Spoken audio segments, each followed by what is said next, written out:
Чрез инвестиция във взаимен фонд получаваш достъп до финансовите пазари дори с минимална сума пари.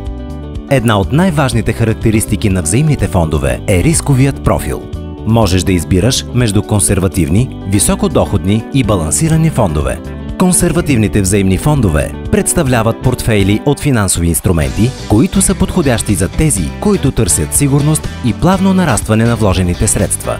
Високодоходните са предпочитани от клиентите с готовност да поемат висок риск, а за тези, които търсят умереност за своя инвестиционен избор, са създадени балансираните взаимни фондове.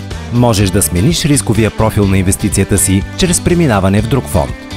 Взаимните фондове дават възможност за инвестиране на малки суми, което ги прави достъпни за всички хора. BAUT – нови хоризонти за личните финанси. Виж още за парите в действие на www.baut.bg.